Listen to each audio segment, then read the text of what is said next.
Hello, I'm Hannah. At last weekend's family gathering, my 8-year-old daughter, Lily, became the focus of hushed conversations. At first, I didn't understand why, until I overheard my mother-in-law, Eleanor, presenting evidence of an alleged affair I supposedly had. Let me take you back to where it all started. I met David 10 years ago at a local coffee shop near the hospital where I worked as a pediatric nurse. He spilled his latte on my scrubs, and instead of getting upset, I laughed at his frantic apology. Later, he told me that my ability to laugh in chaos was one of the things that made him fall in love with me.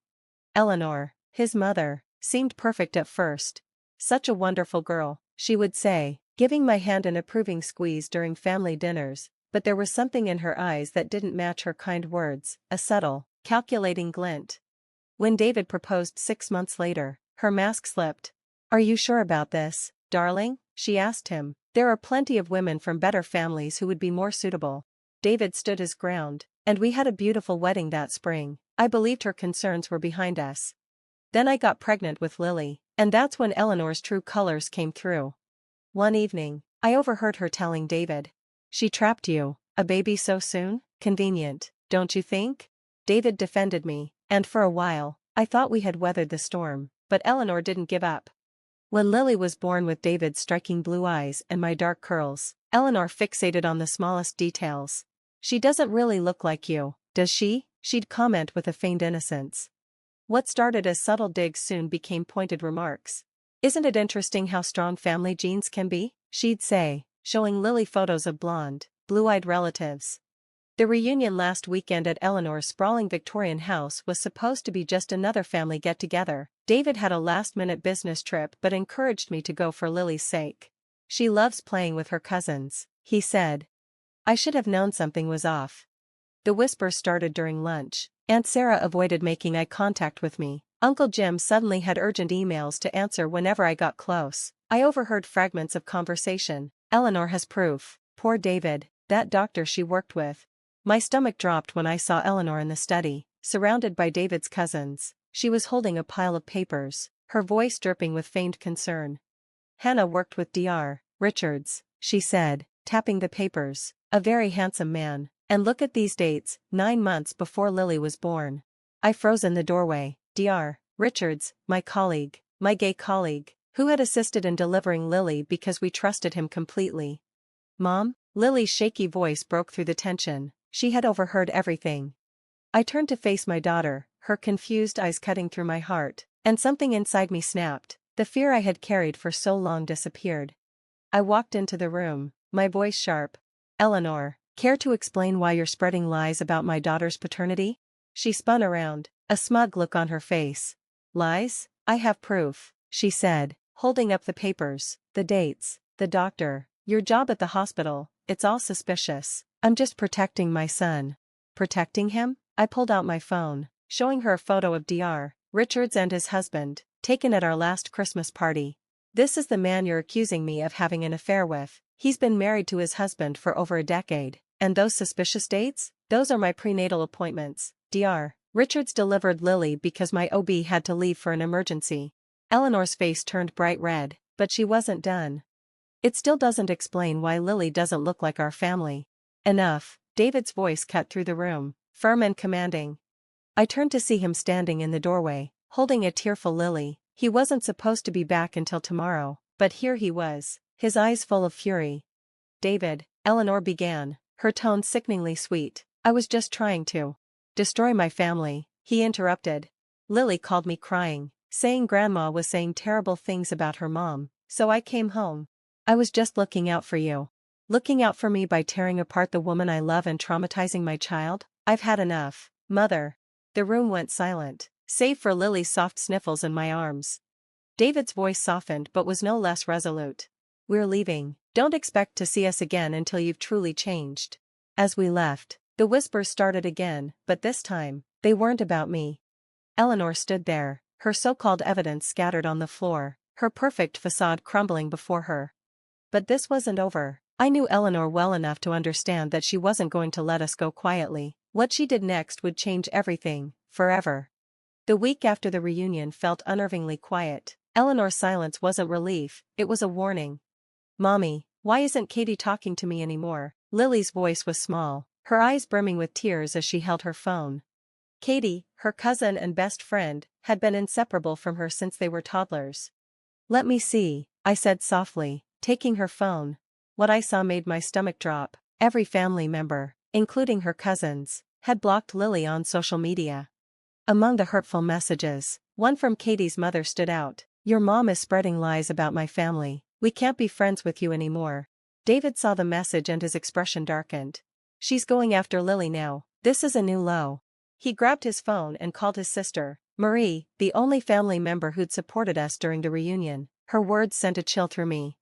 "Mom's telling everyone that Hannah was investigated at the hospital for inappropriate relationships with her coworkers," Marie said. "She's got official-looking documents. They might be forged, but people are believing her. She even hired a private investigator to dig up dirt on you." David slammed his fist on the table. "That's it. I'm going over there." "Wait," I interrupted. "Remember what Dr. Phillips said, document everything. If we confront her now, she'll just twist it. We need to play this smart." So, we got to work. I called Dr. Richards to explain Eleanor's accusations. "This is absurd," he said, immediately offering to have the hospital's legal team issue a formal statement about my impeccable record. Next, we contacted our lawyer, Sarah Chin, who advised, "Save every message, email, or call, build your case." The next day, Eleanor escalated matters. Child Protective Services showed up at our door. "We received an anonymous tip," the social worker said, her voice hesitant. She mentioned the need to look into neglect claims, but I could tell from her tone that she wasn't convinced. I invited her in, staying calm as I showed her Lily's spotless room, medical records, and her honor roll certificates. "This is part of an ongoing campaign to harass us," I explained, handing her the pile of documentation we had gathered. The social worker frowned. "I've seen false reports used like this before. I'll flag it as a case of malicious reporting." But Eleanor wasn't done yet. That Sunday at church, she staged her most dramatic performance yet. "I'm at a loss," she wept in front of the congregation. "My son is being misled. My granddaughter isn't who we thought she was." With a flourish, she presented a DNA test, claiming it proved Lily wasn't David's daughter. When Marie showed us the recording, I couldn't help but laugh. The document was a poor forgery, full of misspelled medical terms, but the damage had been done. Parents at Lily's school started gossiping, invitations stopped coming, playdates were cancelled. "I can't let this keep affecting Lily," I said one night, watching her quietly push her food around. "Maybe we should just move, start fresh somewhere new." David took my hand. "No, we're not running. She doesn't get to chase us out of the life we've built." The very next day, I decided to take action. I spent hours visiting relatives who had turned their backs on us, bringing hospital records, photos, and a legitimate DNA test we'd done when Lily needed surgery.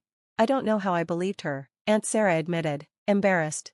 One by one, people began to apologize. Katie's mom unblocked Lily, and the cousins were able to reconnect. We were starting to turn the tide. But Eleanor wasn't finished yet. She called a family meeting at her house, excluding us. Of course, Marie went and recorded the whole thing. "I made a terrible mistake," Eleanor cried, pretending to break down. "I was wrong about Hannah and Lily. The doctors say it's early dementia. I'm so confused." Marie sent us the recording, and my stomach twisted. Eleanor was faking dementia to avoid responsibility. Even worse, it was working. Family members began calling, urging us to forgive her. "She's lying," David said. "She's never even seen a doctor for this. It's just another manipulation." I paused for a moment before an idea struck me. "Call everyone," I said. "Tell them how heartbroken we are about her diagnosis, and that we insist on helping with her care. As a nurse, I'll oversee everything." David's face lit up. Checkmate. Within days, Eleanor was inundated with calls from family members, all offering to drive her to doctor's appointments and asking for her physician's name. Miraculously, her dementia seemed to vanish overnight, but by then, her lies had been exposed, and no one believed her anymore. "She's lost her influence," Marie said. "No one trusts her now." For the first time, we could finally breathe. But just when we thought it was over, Eleanor made one final, desperate move, one that would land Lily in the hospital and force me to make the hardest decision of my life.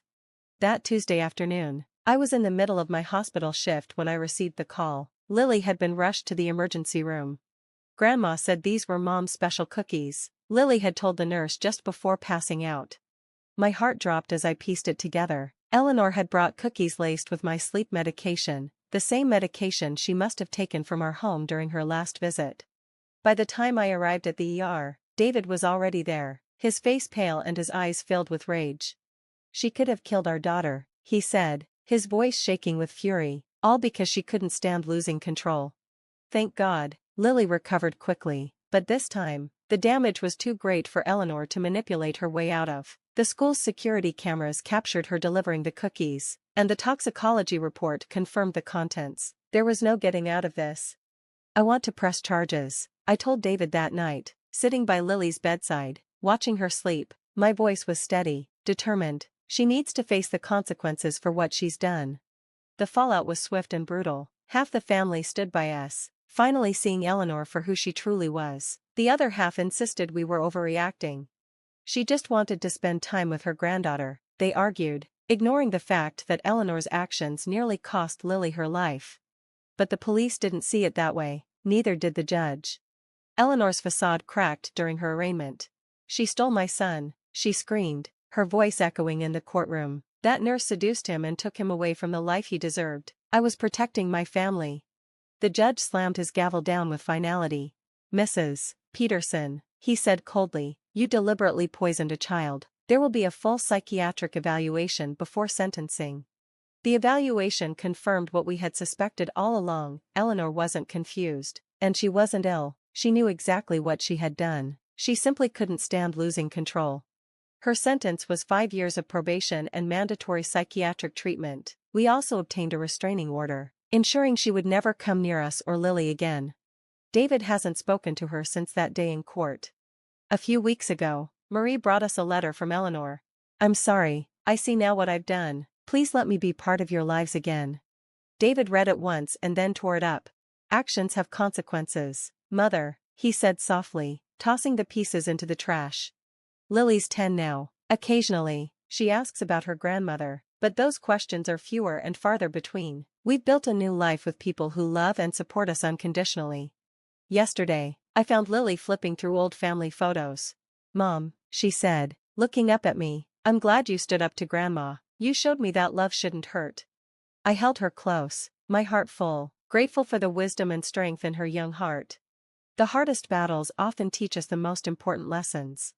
Eleanor still sends cards on birthdays and holidays, but we don't open them anymore. Some bridges, once burned, are better left that way. The family whispers have faded away, because in the end, truth always silences lies, when you're brave enough to fight for it. Thanks for watching, see you in the next video, stay stunned.